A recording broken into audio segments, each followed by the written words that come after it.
उत्तर प्रदेश के योगी आदित्यनाथ का दावा है कि गौशाले के नाम पे हर माह गौवंशों को करोड़ों रुपए दाना भूसा चारा के लिए खर्चा तो किया जा रहा है, लेकिन वही ज़मीनी हकीकत कुछ और ही बयां कर। इस वक्त हम ग्राउंड जीरो की रिपोर्ट पे पहुंचे हैं।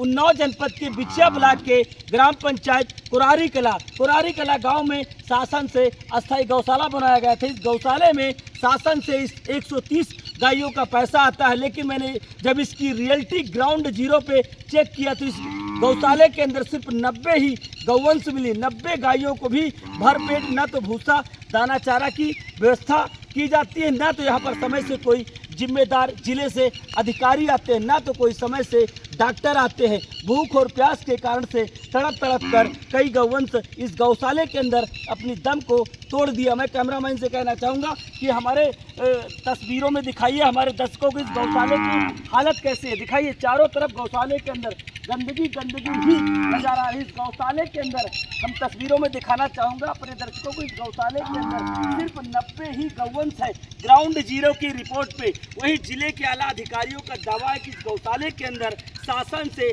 130 गायों का पैसा आता है। मैं कैमरामैन से कहना चाहूँगा कि हमारे दर्शकों को दिखाइए कैसे तड़प कर बीमारी की हालत में गौवंश भूख और प्यास के कारण से समय से इलाज न होने के कारण से इस गौशाले के अंदर तड़प कर अपनी दम को तोड़ते हुए नजर आ रहे। वहीं जिले के आला अधिकारियों का दावा है कि इस गौशाले के अंदर हर प्रकार की गौवंशों को हरा चारा की व्यवस्था है, लेकिन न तो इस गौशाले के अंदर हरा चारा की व्यवस्था में तस्वीरों में दिखाना चाहूँगा कैसे भूख और प्यास के कारण से तड़पती हुई गौवंश इस गौशाले के अंदर नजर आ रही। मैं तस्वीरों में दिखाना चाहूँगा इस गौशाले के अंदर 130 गौवंश है, या फिर हमारी ग्राउंड जीरो की रिपोर्ट में खुलासा ये हो रहा है कि इस गौशाले के अंदर सिर्फ 90 ही गौवंश है। मैं और सबसे बड़ी इस गौशाले के अंदर कमी ये है, मैं अपने दर्शकों को दिखाना चाहूँगा इस गौशाले के अंदर एक पानी का टैंक तो बनाया गया है जो गौवंशों को पानी पीने के लिए व्यवस्था है। मैं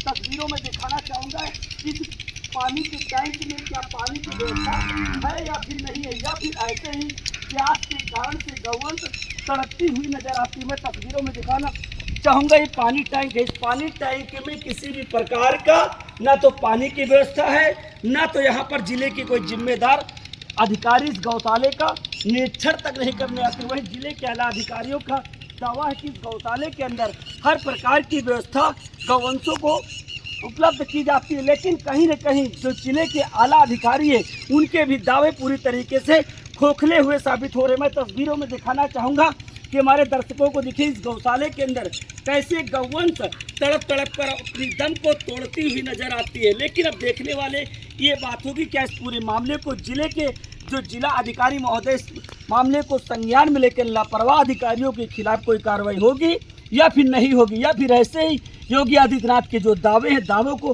खुलेआम जिले के आला अधिकारियों की मिली भगत से पलीता लगाते नजर आएंगे। उन्नाव से विनोद कुमार सोनकर, श्री न्यूज।